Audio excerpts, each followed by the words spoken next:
Amém? Abra sua Bíblia no livro de Hebreus, capítulo 12. E antes da gente ler o texto bíblico, eu me lembro de uma história infantil muito interessante que eu queria dividir com vocês antes da gente ler o texto de Hebreus 12. Uma criança, ela estava muito feliz, muito alegre, porque ela ganhou um grande biscoito. Na verdade, a história diz um biscoitão. Eu não sei quantos aqui conhecem essa história. Biscoitão. E ela ficou super feliz porque ela ganhou um biscoitão de Deus.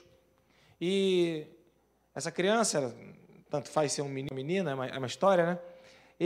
Eu vou te chamar de ele. Ele, então, ficou feliz. Ele falou: mãe, eu queria te agradecer, mãe, por esse biscoito, porque esse biscoito é maravilhoso, esse biscoito é o que eu gosto, esse biscoito ele é tudo que eu queria.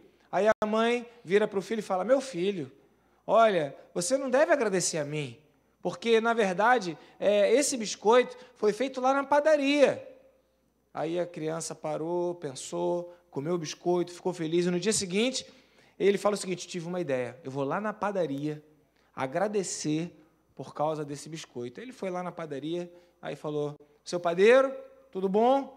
Bom dia, eu queria lhe agradecer pelo biscoitão que o senhor fez, porque eu adoro esse biscoito, é muito gostoso, esse biscoito é maravilhoso, é o biscoito que eu mais gosto, e eu sei que foi o senhor que fez, muito obrigado por esse biscoito. Aí o padeiro fala: meu filho, não precisa me agradecer, você tem que agradecer ao fazendeiro que planta o trigo. Aí o menino ficou intrigado com aquilo. Planta o trigo? O padeiro falou, porque eu pego o trigo e esse trigo que vem aqui que é transformado no biscoito. E aí, então, o menino ficou intrigado com aquilo. Demorou um pouquinho, mas ele arrumou um jeito e foi lá na fazenda. Chegou na fazenda, falou: fazendeiro, tudo bom com o senhor? Eu queria lhe agradecer, porque eu comi um biscoito que minha mãe me deu, e aí a minha mãe mandou eu agradecer ao padeiro, e o padeiro me falou que eu deveria agradecer ao fazendeiro, e eu estou aqui lhe agradecendo. Muito obrigado, porque o senhor plantou o trigo, que foi para a padaria, que foi feito o biscoito, que minha mãe comprou, que ela me deu, que eu comi. E aí o fazendeiro falou: meu filho, que isso? Você não tem que agradecer a mim. Eu só peguei a semente e joguei no chão. Você tem que agradecer ao trigo. E aí o menino falou: então tá bom. Ele aproveitou que estava na fazenda, foi até ao trigo e falou: seu trigo, bom dia, naquela inocência de criança. Seu trigo, eu queria te agradecer, porque o senhor foi plantado pelo fazendeiro, o senhor nasceu, o senhor foi para a padaria, da padaria o senhor foi para a minha casa, eu comi um biscoitão, muito obrigado. Aí o trigo respondeu para o menino. É história de criança, aí pode, né? Aí o trigo respondeu: você não tem que me agradecer, menino. Você precisa agradecer ao solo, porque se não fosse ele, eu não teria nascido. E aí, então, o menino virou para o chão: ô solo, terra, muito obrigado, porque você foi responsável por nascer o trigo, que foi para a padaria, que foi a minha mãe que comprou o biscoito, que eu comi e eu gostei. Aí o chão virou: não, meu filho, você não tem que me agradecer, porque eu sozinho não faço nada, você tem que agradecer a chuva, porque é a chuva que cai, e a chuva, quando cai, ela rega a terra, e aí então gera o alimento, e aí nasce o trigo, aí o trigo vai para a padaria, e a padaria faz o biscoito, e a sua mãe comprou o biscoito, e você comeu o seu biscoito na merenda. E aí o menino falou: então tá bom. Ele começou a agradecer a chuva: chuva, muito obrigado. Mas aí ele olhou para o céu e falou: mas está um dia de sol enorme, não está um dia de chuva, como é que eu vou agradecer? Aí ele ficou frustrado, esperou chover, aí foi lá: chuva, num dia que estava chovendo, obrigado, porque se não fosse a senhora, dona chuva. Aí a chuva falou: não, meu filho, você não tem que agradecer a mim, você tem que agradecer a nuvem. Aí ele agradeceu a nuvem, aí daqui a pouco a nuvem falou: não, se não fosse a temperatura do sol que faz a nuvem. Aí o menino falou: bom, eu já agradeci a nuvem, já agradeci a chuva, já agradeci ao chão, já agradeci ao trigo, já agradeci ao padeiro, já agradeci a minha mãe. Aí ele concluiu que uma pessoa só seria incapaz de fazer tudo aquilo se tornar realidade e dele desfrutar daquele biscoitão. Então ele falou: então Deus, eu te agradeço por tudo isso que o Senhor fez, por tantas pessoas envolvidas, para que eu pudesse comer o meu biscoitão. Hoje é dia do aniversário de 16 anos da igreja, e não tem como a gente agradecer a uma só pessoa, né? Porque esse biscoitão que lhe é servido aqui nessa manhã é fruto de uma equipe, de um monte de gente que trabalha, de um monte de fatores que são interligados, né? De um monte de processos que acontecem. E não adianta a gente achar que é tudo por causa de uma pessoa, mas, na verdade, é todo um ciclo, é todo um processo, e, no fundo, a gente entende que nós devemos graças a Deus. Então, muito obrigado, Senhor, porque é o Senhor que é dono de todos os processos, que envolvem todas as coisas que fazem a gente construir essa igreja. E então o texto de Hebreus, ele fala dessas coisas que estão sendo olhadas ou estão sendo esperadas. E é legal quando o biscoito fica pronto, né? Eu me lembro que quando eu chegava em Guarulhos, eu ia sempre a Guarulhos, há uns anos atrás, eu parava no ônibus, eu soltava do ônibus em frente a uma fábrica de biscoito. E era um cheiro delicioso, né? Parar em frente à fábrica de biscoito. Mas tem muita coisa que pode atrapalhar a produção do biscoito. Tem muita coisa que pode atrapalhar, né, na verdade, o desenvolvimento ou a existência da igreja, ou o desenvolvimento ou a existência de qualquer projeto que a gente tem na nossa vida. E Hebreus fala assim: portanto, também nós, uma vez que estamos rodeados por tão grande nuvem de testemunhas, livremo-nos de tudo o que nos atrapalha e do pecado que nos envolve, e corramos com perseverança a corrida que nos é proposta, verso 2, tendo os olhos fitos em Jesus, autor e consumador da nossa fé. Ele, pela alegria que lhe fora proposta, suportou a cruz, desprezando a vergonha, e assentou-se à direita do trono de Deus. Amém, queridos? Tem muita coisa que vem atrapalhar as nossas vidas. Porque a nossa vida, ela não é uma vida simples, ela é uma vida complexa.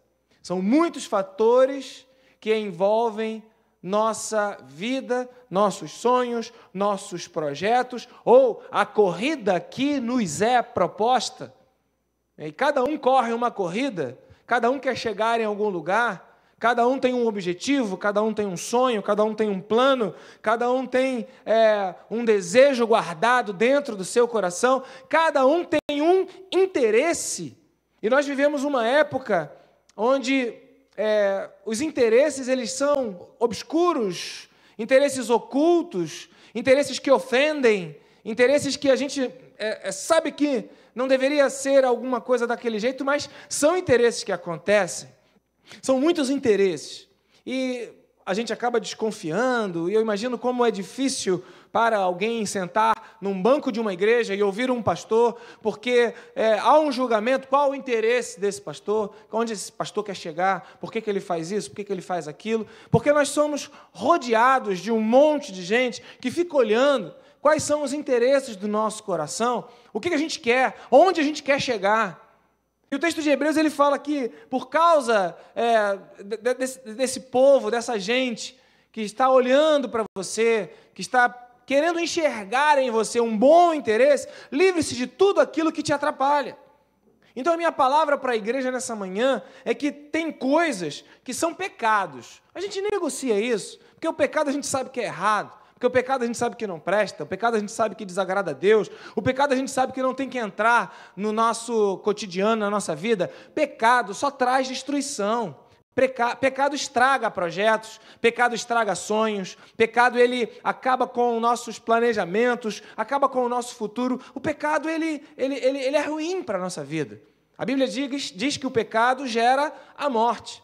Mas o autor de Hebreus, ele faz uma separação bem grande entre dois tipos de coisa. Ele faz a separação entre o pecado que nos envolve, e ele faz a separação daquilo que nós temos que nos livrar e que nos atrapalha.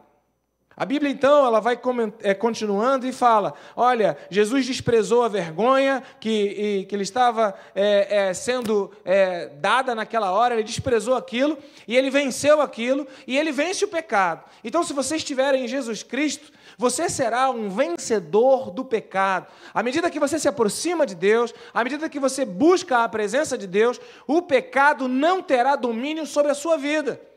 Sobre o pecado, Nós não temos como julgar ou acusar alguém porque fez errado, porque se precipitou, porque falou o que não devia, porque botou a mão onde não alcançava. Por pecado, todos nós pecamos. E uma vez, quando trouxeram uma mulher que foi pega em flagrante adultério, ela foi humilhada diante de todos aqueles homens. Jesus desprezou aquela acusação e falou para a mulher, olha, ninguém conseguiu ser melhor do que você nesse quesito de pecado. Ninguém conseguiu atacar uma pedra em você, porque, no fundo, se todo mundo parar para pensar, nós todos somos pecadores, então não dá para dizer quem é melhor, o que é pior, ou quem é pior, por causa do pecado. Então, mulher, vai e não peca de novo, porque o pecado vai te trazer problema.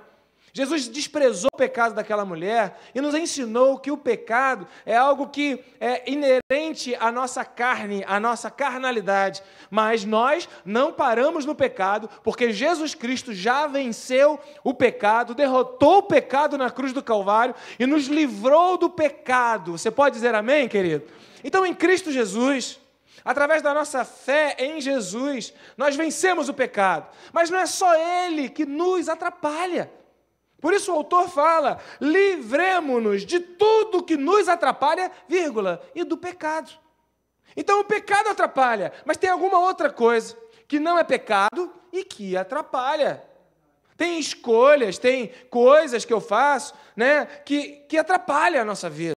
Então veja, a igreja está comemorando 16 anos e a igreja luta contra o pecado, prega a santidade, vive dentro daquilo que é um esforço maior, uma guerra para não se tornar um ambiente destrutivo, um ambiente de pecado, mas aonde os pecadores têm trânsito, têm acesso, porque a igreja sem pecador não é igreja, né? A igreja sem pecador é aquilo que já foi arrebatado, está no céu, nós não estamos lá. Então a igreja é assim, feita por gente que não merece, feita para gente que não merece, por gente que não sabe. A igreja é esse ambiente democrático, onde todos nós somos iguais, onde nós estamos encerrados debaixo do pecado, e a fé em Jesus é que nos livra desse poder e nos faz vencedores do pecado em Cristo Jesus. Mas existem coisas também que atrapalham a igreja em nossas vidas e que não é o pecado. Há algo que não é pecado que nos atrapalha. Pode ser uma pessoa com quem você se relaciona, pode ser um lugar que você frequenta, pode ser uma parceria, uma sociedade que você faz parte, pode ser um show que você vá, um livro que você leia, uma comida que você come, ou uma comida que você come demais. Então veja, a palavra de Deus, ela fala que você deve se livrar de tudo o que te atrapalha. A palavra de Deus, quando ela propõe que você deve se livrar de tudo que te atrapalha, ela subentende nesse texto que ela quer que você cresça, ela quer que você atinja os seus objetivos. A palavra de Deus quer que você alcance o alvo. A palavra de Deus, ou o próprio Deus, sonha com os seus sonhos, ama os seus projetos, a sua vida, e quer que você chegue lá. Deus quer que você chegue lá. Portanto, ele diz, o pecado te atrapalha. Jesus venceu o pecado. Mas tem outras coisas que te atrapalham. Você precisa se livrar daquilo que te atrapalha. Senão você não vai chegar lá. Então, existem preguiças, justificativas. Existem uma série de coisas que podem te atrapalhar e que impede de chegar aonde você sonha, porque servimos a um Deus que tem prazer em realizar sonhos. Servimos a um Deus que quer que você se livre daquilo que te atrapalha. Para quê? Para você ser um vencedor, para você chegar lá, para que você possa, quando for olhado pelas testemunhas, pela nuvem de testemunhas, as pessoas olhem para você e vejam alguém feliz, vejam alguém realizado, vejam alguém completo, vejam alguém que se sente bem porque chegou lá. Mas não é tão fácil assim. Existe uma série de coisas que te atrapalham e existe uma responsabilidade de você se livrar daquilo que te atrapalha. Número 1, o que te atrapalha é muito pessoal. O que te atrapalha você. O que te atrapalha pode te atrapalhar, mas pode não te atrapalhar, não atrapalhar a pessoa que está do seu lado. Então veja, tem coisas que não tem como você determinar. Isso me atrapalha, isso atrapalha a todos. Não. Porque o que pode ser um problema para a sua vida, não necessariamente é algo que vai atrapalhar ou será um problema na vida da pessoa que está sentada do seu lado. Então, não tem como eu padronizar o que vai atrapalhar, o que vai impedir, obstruir, de alguma forma, objetar a minha vida nos processos que Deus tem para mim e que é o meu sonho e que Deus quer que eu chegue lá e que Ele fala que eu preciso me livrar. Mas é algo muito pessoal. Você vai precisar identificar isso na sua vida. Você vai precisar identificar o que te atrapalha. E à medida que você identificar o que te atrapalha, você vai precisar identificar o que você tem que fazer para se livrar daquilo que te atrapalha. A Bíblia é clara, e eu repito, que quem te livra do pecado é Jesus Cristo. Ele morreu na cruz, Ele sofreu no seu lugar, Ele venceu a morte, e o pecado já não tem mais domínio sobre a sua vida, mas tem outras coisas que podem te atrapalhar. Por isso há uma distinção, uma separação aqui no livro de Hebreus, capítulo 12, verso 1. Precisamos nos livrar de tudo que nos atrapalha. E o que te atrapalha? Não é algo padronizado, não é algo para todo mundo igual, é diferente. O que te atrapalha pode não ser o que atrapalha o seu irmão, o seu colega ou o seu conselheiro, por exemplo. Então, é tão pessoal que talvez você não consiga ser ajudado por alguém diferente, porque uma pessoa diferente vai te falar o que ela tem de melhor. Vai te falar aquilo que ela quer, vai te falar, na perspectiva dela, aquilo que ela pode, o que ela pode te ajudar, porque atrapalha a vida dela. Então eu vou te dizer, olha, isso aqui atrapalha. Mas nem sempre o que atrapalha alguém é algo que vai te atrapalhar também. Então veja, alguns não podem comer gordura, outros não tem problema nenhum com isso, não atrapalha em nada. Claro que dentro de um limite. Alguns podem comer açúcar, outros, o açúcar atrapalha, claro, dentro de um limite. Mas veja, o que te atrapalha? Alguns, acordar tarde atrapalha. Para outros, acordar tarde é a solução. Para alguns, trabalhar demais atrapalha. Cadê o pessoal do Enem? Está saindo? Tá bom. Isso não atrapalha o culto não, tá, queridos? Eles saindo não atrapalha não. Eles estão indo fazer a prova do Enem. E a irmã Patrícia, junto com seu esposo Flávio, fizeram um kit para distribuir para o pessoal do Enem, com comidinha, com suquinho, com canetinha, né? E eu espero que esses guerreiros sejam vitoriosos nessa batalha. Não vai ser a fome que vai os atrapalhar.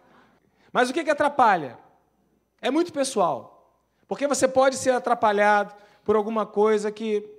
Por exemplo, o pastor está pregando e você está vendo alguém levantar e está falando, está atrapalhando aqui a minha conexão, a minha concentração. Mas talvez você fale, atrapalha a minha conexão, atrapalha a minha concentração no culto, ele está me movimentando, a Marise saiu, o Lucinho saiu, meu Deus, o que houve? Né? Mas para eles, isso não está atrapalhando, porque a mãe está levando o filho para fazer a prova do Enem. E se eles não saírem, vão perder a prova. Então, o que te atrapalha é algo tão pessoal que para você... Pegando aqui uma deixa de uma situação real aqui visível, o que atrapalha você pode ser a solução ou a resposta ou aquilo que precisa ser feito pelo outro. Então, presta atenção que o que te atrapalha é algo muito seu. E você vai precisar identificar. É muito pessoal, é muito íntimo. Segundo, o que te atrapalha, obviamente, vai depender do seu objetivo. Depender dos seus sonhos. Se mudam os seus sonhos, o que te atrapalha também pode mudar. Então veja, se um corredor é velocista, ele vai precisar treinar explosão, ele vai precisar dar tudo que ele tem em 100 metros. Mas se ele é um corredor fundista para longas distâncias, 5 metros, 5 quilômetros, 10 quilômetros, ele vai precisar de outra técnica. E se ele usar a mesma técnica do de 100 metros, vai atrapalhar o processo, porque ele vai dar tudo que tem, não vai aguentar continuar, porque a corrida agora tem mais 4 quilômetros e 900. Então, o que te atrapalha também vai depender do seu objetivo. Então, ponto 1, o que te atrapalha é muito pessoal. Ponto 2, o que te atrapalha depende dos seus objetivos. Então, existe uma flexibilidade, uma maleabilidade, porque, de repente, aquilo que te ajuda hoje pode se tornar naquilo que te atrapalha amanhã. Porque se o seu sonho muda, o que te atrapalha também muda. Então, não dá para determinar que algo vai me atrapalhar sempre, o tempo todo, a vida toda. Porque aquilo que me atrapalha hoje pode ser o que me ajuda amanhã. Então, além de ser algo muito pessoal, o que te atrapalha vai depender do seu objetivo. Quando mudam os objetivos, mudam os obstáculos. Porém, a responsabilidade de se livrar é sua. O terceiro ponto daquilo que te atrapalha é que muitos de nós consideramos que haverá um libertador externo, que vai nos livrar, que vai ser o herói da nossa história e que vai resolver o problema para mim daquilo que eu entendo que não é minha responsabilidade e eu aguardo algo que vem de fora para me livrar daquilo que é o meu problema, daquilo que me atrapalha. E esse texto em Hebreus, ele parece que deixa bem claro que o pecado, Jesus te livra de pecado, é algo que você não tem poder para vencê-lo, mas servimos a um Deus que é vencedor, servimos a Jesus Cristo que morreu na cruz, ele veio, morreu, venceu o pecado e te dá a vitória do pecado, veio de fora para dentro, você já ganhou a vitória sobre o pecado. Mas tem coisas que te atrapalham que não vai vir ninguém de fora para te ajudar, que você vai precisar se virar sozinho. Ninguém pode me ajudar? Não. Então você precisa assumir a responsabilidade daquilo que é o dom ou daquilo que é o mais precioso que Deus confiou em suas mãos, que é a sua vida. A sua vida é um projeto, é um sonho, é um plano, algo tremendo, e que o pecado que te atrapalhava, Jesus já te libertou, mas os sonhos, os planos, os objetivos, eles vão precisar ser trabalhados por você, para que alguma coisa que tem te atrapalhado, você consiga se livrar.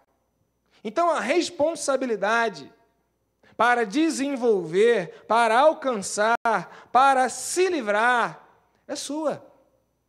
Me parece que existe uma confusão nesse sentido, e parece que existe uma mistura de valores nesse sentido, e de alguma forma, em algum momento, cristãos genuínos, autênticos e verdadeiros passam pela vida esperando que venha de fora uma oportunidade, um libertador, uma pessoa, alguém para te livrar dos seus problemas ou daquilo que te atrapalha.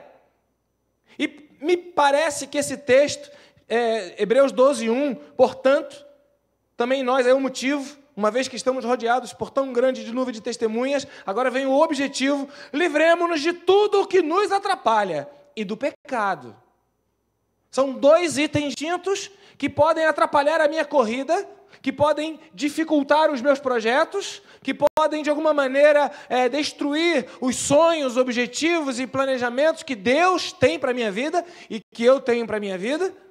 Claro que se os objetivos de Deus forem diferentes dos meus objetivos, aí a coisa vai ser problemática, você vai viver em crise a sua vida inteira. Por isso Jesus nos ensina: Pai nosso que estás nos céus, seja feita a tua vontade, não a minha, porque a gente tem essa coisa da vontade, mas uma vez que a vontade de Deus é conhecida, identificada, e você consegue alinhar os alvos de Deus, os objetivos de Deus, aos seus objetivos pessoais, você então agora precisa entender que Deus está dirigindo a sua vida, e Deus te livra do pecado, mas há algo que você precisa se livrar. E talvez a confusão, ou a dificuldade da compreensão de uma responsabilidade em você livrar-se do pecado, acaba terceirizando algo que é de sua alçada, algo que pertence ao seu poder decisório, algo que cabe à sua própria existência de definir, que é livrar-se de tudo aquilo que te atrapalha. Por favor, queridos, você não vai sair daqui e vai separar do seu marido da sua mulher, tá? Não, o pastor falou que eu tinha que me livrar de tudo que me atrapalha. Aí, estou fora, tu me atrapalha há muito tempo, né? quero não. Não é nada disso que eu estou falando. A questão é que os nossos problemas são muito pessoais. O que nos atrapalha pode atrapalhar você, mas pode não ser o problema do outro. Então você vai precisar identificar o que te atrapalha sozinho. Segundo, o que te atrapalha tem a ver com seus objetivos. Se mudam os objetivos, o que te atrapalha muda também. Se eu quero chegar em outro canto, presta atenção. Eu quero chegar na Barra da Tijuca. Então, eu vou pegar uma van, um carro, e vou seguir na direção da Barra da Tijuca. É o meu objetivo, né? Então, o que me atrapalha é se tiver trânsito, ou se tiver fechada a via de acesso para a Barra. Agora, se eu não vou mais para a Barra, e eu vou agora para o centro da cidade, e eu vou pegar uma direção contrária, né? Se tiver trânsito, e se tiver problema no sentido Barra, não vai interferir em nada no meu objetivo. É o que muita gente fala quando pega o contrafluxo. Não, eu vou lá para pegar a Avenida Brasil, mas eu vou pegar no horário contrário, que está todo mundo vindo, eu vou no sentido... Eu não sou atrapalhado, porque o meu objetivo é outro, a minha proposta é outra. Então, não adianta você querer que todo mundo te ajude a você identificar o que te atrapalha, porque depende do teu objetivo. Quem pode te ajudar é quem sabe quais são as dificuldades para determinado objetivo. Você deve se aconselhar com pessoas que tenham consciência ou experiência naquele objetivo igual ao seu, senão você pode complicar as coisas. E, por fim, existe uma separação que precisa ser muito bem definida na sua mente, que a responsabilidade de se livrar é sua. Porque essa terceirização faz com que você acredite em uma solução equivocada. E a Bíblia fala nesse texto aqui, agora já no verso 2, tendo os olhos fitos em Jesus, o autor da fé. Pois bem, eu posso ter uma fé de autoria diferente de Jesus. Eu posso acreditar em outra pessoa. Eu posso acreditar em outra coisa. O que vai gerar a minha fé, então, já não vai ser mais Jesus, que deveria ser o autor ou a inspiração da minha fé, mas eu vou acreditar em outras coisas. Né? Você vai escolher quem e como a sua fé vai ser.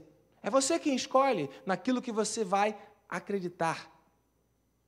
Você escolhe se você vai acreditar em Jesus. Ele é o autor da fé, mas há uma competição para roubar a sua credulidade, para roubar aquilo que você acredita, para roubar aquilo que faz o seu coração arder. Você é quem vai escolher em que você vai acreditar. Você é quem vai escolher quem vai ser o autor da sua fé. Porque a vida é cheia de percalços, de dificuldades, de problemas, de buracos na estrada, e às vezes a gente acaba confundindo o limite daquilo que a gente tem que fazer com o domínio soberano de um Deus que é o dono da nossa história. E aí, eu começo a acreditar em governos, me frustram. Eu começo a acreditar em relacionamentos, e aí vem o término, ou vem o fim, e me frustra. Eu começo a acreditar na estrutura familiar, até no meu marido e até na minha mulher. E quando aquilo, de alguma forma, me ofende, me frustra. Por quê? Porque a autoria da minha fé, ela foi agora distanciada do verdadeiro autor da fé, que é Jesus. E eu passo a acreditar em pessoas, em coisas e em projetos dos outros. Mas os projetos dos outros estão ligados aos objetivos dos outros. E num mundo onde cada vez mais a gente tem visto egoísmo e individualidade, nós somos enganados a ser levados por projetos ou envolvidos, como a Bíblia fala aqui do pecado, envolvidos por um monte de situações que acabam nos atrapalhando. Então você precisa entender que você escolhe aquilo que você vai acreditar. É você que escolhe. Você escolhe aquilo onde você vai depositar a sua fé. É sua escolha. Eu acredito ou não acredito. Nesses últimos dias, falando sobre comércio, falando sobre negócio, alguém me perguntou: Ângelo, você acredita que esse negócio vai dar certo? Aí a gente olha os negócios, a gente olha as possibilidades, a gente olha os objetivos, a gente olha uma série de coisas dentro do nosso limite, a gente fala, sim, vai dar certo, ou não vai dar errado, de acordo com a nossa visão. Então você acredita no negócio, vale a pena investir nesse negócio.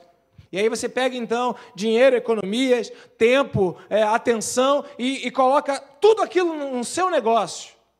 Uma vez eu vi um filme que o rapaz, ele decidiu investir todo o seu tempo, toda a sua energia em um negócio de venda de lençóis para asilos de idosos e lençóis com 300, 400 fios de algodão egípcio.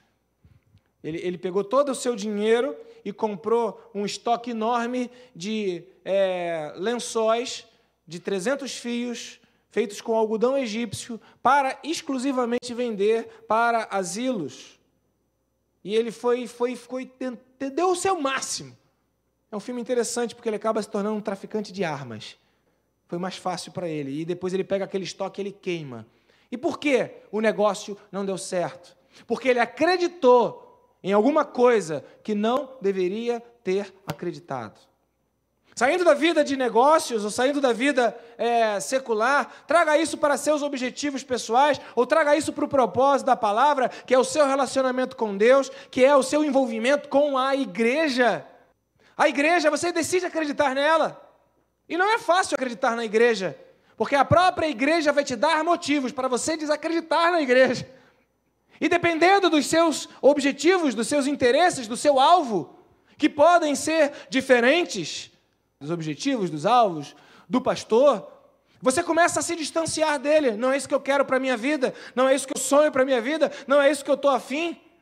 E aí, quando se prega a verdade, quando se prega a simplicidade, quando se prega uma vida livre dessas amarras de ser aplaudido, de aparecer, aí você fala, peraí, calma, não é bem assim. Aí você começa a ficar ofendido com um discurso bíblico e da palavra de Deus que chama você para uma vida de simplicidade. Por quê? Porque talvez seu interesse, seu objetivo seja diverso, seja diferente. Porque tudo isso vai depender de quem é o autor da sua fé. Tudo isso vai depender de quem impressiona você, de quem faz os seus olhos brilhar. Porque imagina se o seu amor ou se o entendimento da sua crença for conectado aos seus valores, aos seus interesses, aos seus objetivos, a sua fé tem uma autoria diversificada, diferenciada, e aí você vem e ouve, não, você deve ter a sua autoria na fé em Jesus. E aí, tudo aquilo que é de autoria de Jesus é liberado sobre a sua vida, é pregado para você. E aí você entra em conflito e não é o que você quer ouvir, não é o que você imagina. Aí acaba o próprio texto bíblico, ou a própria palavra bíblica, ou a própria direção bíblica te atrapalhando nos seus objetivos. E é nessa hora que você vai precisar escolher como a sua fé vai surgir, em que você vai acreditar. A igreja é lugar de transformação de vidas. Graças a Deus, eu olho assim e vejo gente que teve a vida transformada. Gente que está melhor do que era, gente que cresceu na vida, cresceu sentimentalmente, cresceu profissionalmente, cresceu como ser humano. Eu olho e vejo gente que está em crescimento, e também olho e vejo gente que precisa começar um processo, que está no início da caminhada. Não importa o time que você está, o lugar onde você está, enfim, nessa sua corrida, a corrida é sua. O que importa é quando você acredita que Jesus é o autor da sua fé, e se você coloca Jesus como a autoria da sua fé e crê nele, em vez de crer em pessoas, crer em instituições, porque isso vai te frustrar, mas Jesus, que é o autor da sua fé, ele não vai frustrar a sua esperança, porque ele tem poder para bancar aquilo que você acredita. Ele é o autor da fé. Aleluia! Outra coisa que você precisa saber, além de escolher em que você vai acreditar, Você precisa saber que o desejo de Jesus, o maior sonho que Jesus tem, é acabar com a sua fé. Ele quer acabar com a sua fé. Por isso que a Bíblia fala que ele é o consumador da fé. Porque fé é aquilo que eu creio, mas não vejo. Mas quando eu vejo, já aconteceu. Eu não preciso continuar crendo. Por isso que Jesus, ele é o início, ele é o fim, ele é o primeiro, ele é o último, ele começa e ele acaba. Jesus quer acabar com a sua fé. Por quê? Porque ele quer consumar, ele quer realizar, ele quer cumprir, ele quer executar, ele quer dar fim a tudo aquilo que você acredita através dele. E para que ele possa fazer isso, ele deve ser o autor da sua fé. Talvez a sua fé acabe por falta de esperança, a sua fé acabe por impaciência, a sua fé acabe por, sei lá o que, desconfiança, a sua fé acabe porque tem um monte de gente influenciando você e dizendo que crer é besteira, crer não vale a pena, crer é bobagem, ambiente de igreja é um ambiente que tolhe, que oprime, que eu sei o quê, e você vai dar dinheiro para o pastor, graças a Deus por isso, mas aí você vai pensando nessas bobagens, aí você vai se travando, aí você fala, opa, não vou mais crer não. Aí você precisa escolher em que você vai crer. E segundo ponto, você precisa definir quem vai acabar com a sua fé. Porque às vezes um marido ou uma mulher querem acabar com a sua fé. Às vezes um amigo, uma amiga querem acabar com a sua fé. Às vezes um governo ou dois, bom, eu tenho 49 anos, ou todos que eu já vi até hoje, querem acabar com a sua fé. Mas eu acredito que o Brasil é um país do crescimento. O que vai acabar com a sua fé? A minha fé, ela precisa terminar em Jesus Cristo, para que quando a minha fé acabar, eu possa bater no meu peito e declarar, eu criei e eu vi, eu esperei e eu alcancei, eu permaneci e eu experimentei a realização daquilo que é o sonho do meu coração, porque o meu Deus, Ele é fiel. Mas tudo começa quando você se livra daquilo que te atrapalha. Tudo começa quando você escolhe crer. Sabe, queridos, essa igreja foi uma escolha. Eu não sei se isso é alguma vantagem ou alguma desvantagem, mas quando essa igreja começou, eu não precisava ser pastor de igreja. Isso talvez ajude alguns que são mais críticos e mais preocupados com o interesse. Eu não precisava ser pastor de igreja. Pelo contrário. A igreja, ela me atrapalhava. Porque eu tinha um negócio, eu tinha um comércio, eu tinha uma loja, eu tinha atividades, e as pessoas ligavam para fazer gabinete por telefone, e as pessoas me chamavam para fazer alguma coisa, e eu era tirado da igreja, e o meu negócio começou a ser atrapalhado, porque o meu objetivo era fazer prosperar o meu negócio, porque o meu objetivo era ganhar dinheiro, porque o meu objetivo era trabalhar, algo normal, mas Deus estava me chamando para o ministério, e aí o chamado, que é uma coisa que é fantástica e é poderosa demais, e que hoje domina a minha vida, mas ele começou me atrapalhando. O meu chamado começou me levando a fechar a minha loja. Primeiro, começou a tirar a minha atenção. Primeiro, começou a me atrapalhar. Eu queria, mas não podia. Eu ficava dividido, aquilo me atrapalhava. O meu objetivo precisou ser mudado para que aquilo que me atrapalhava não me atrapalhasse mais. Então, o que está sendo pregado aqui hoje não é uma história de uma possibilidade, é uma vida que, testada, deu certo. Por isso que o que te atrapalha vai depender muito dos seus objetivos. E quando meus objetivos mudaram, aquilo que me atrapalhava passou a me ajudar. Quando o meu coração mudou, onde eu queria chegar mudou, tudo mudou na minha vida. Então, essa igreja, ela não é fruto de um interesse financeiro, por exemplo, um interesse de trabalho, por exemplo, ou seja, qualquer outro interesse que possa haver. Mas essa igreja é fruto de uma pessoa que obedeceu, que foi atrapalhada, que foi arrancada de um lugar por Deus, que quis mudar o objetivo de uma vida. E você, que está aqui hoje, 16 anos depois do início dessa proposta, é a prova viva e real de que Deus é fiel. Sabe por quê? Porque quando a gente começou a igreja, a maioria de vocês não estava aqui. Não existia. E um grupo começou, e um grupo se animou, e um grupo se motivou, e um grupo colocou o mesmo objetivo. E começamos a trabalhar juntos, mas no meio do caminho, os objetivos foram mudando. E a igreja, que era um objetivo comum, começou agora a atrapalhar objetivos, e foi embora um monte de gente, e foi embora, foi indo embora, foi indo embora, foi indo embora, foi indo embora. E aí, como fica o objetivo? Como fica o projeto? Como fica o sonho? Querido, a prova de que esse é um projeto de autoria de Jesus Cristo de Nazaré, é a prova do sonho, da autoria da fé de Jesus, é você que está aqui hoje. Porque à medida que Jesus instaurou o projeto dele, e acredita-se no projeto dele, e se permanece no projeto dele, você pode então alinhar o seu projeto, o seu objetivo, ao projeto de Jesus e chegar lá. Ou você pode ficar pelo meio do caminho. Não acredito mais nesse projeto, os meus objetivos são outros. E você pode sair do projeto de Jesus. Mas o fato é que a obra de Deus, ela funcionará, continuará, ela permanecerá e não depende de pessoas.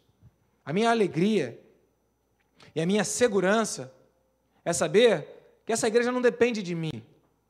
Porque se eu morrer, se eu for promovido, existe uma celeuma, uma disputa interna nesse sentido, mas se eu morrer primeiro, né, a minha esposa tem um bom seguro de vida, e mulher bonita e com dinheiro não fica sozinha, queridos. Familiar está resolvido. A igreja está bem estruturada. Nós temos um grupo de oficiais que dá uma base. Eu tenho um pastor auxiliar que é irmão, que é amigo, que está com o mesmo coração, que me honra desde o primeiro dia que chegou aqui. Então eu fico tranquilo em morrer em paz. A minha filha já definiu a vida dela toda aos 9 anos de idade. Aos 9 anos de idade ela já sabia tudo que ela queria fazer na vida, para onde ela queria chegar. Então ela já está encaminhada. Se eu morrer, ela vai lembrar de mim com boas lembranças. Então a igreja não depende do pastor Ângelo.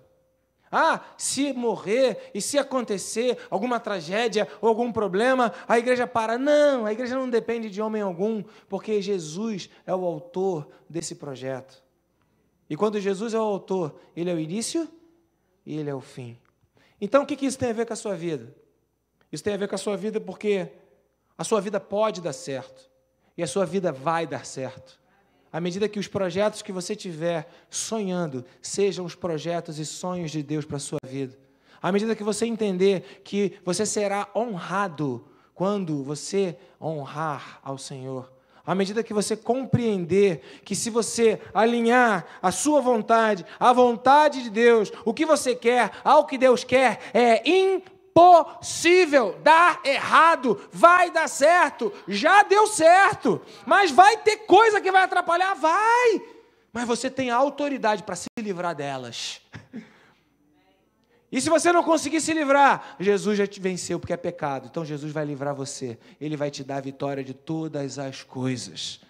Nada pode impedir, nada pode atrapalhar, nada pode destruir, nada pode, de alguma forma, prejudicar os sonhos que Deus tem planejado. A obra de Deus se cumpre. A Bíblia fala da história do povo de Israel. E o povo de Israel saiu do Egito, que era escravo, em direção a Canaã, e aquele povo vacilou, aquele povo não mereceu entrar, aquele povo não entrou, mas aquele povo teve filhos, e a segunda geração, ela foi e entrou e possuiu a terra. Por quê? Porque a palavra de Deus, ela não depende de pessoas, ela sempre se cumprirá. Então, o sonho de Deus, o projeto de Deus, o objetivo de Deus aconteceu. Josué e Caleb viram isso. Josué e Caleb experimentaram isso. Por quê? Porque eles acreditaram.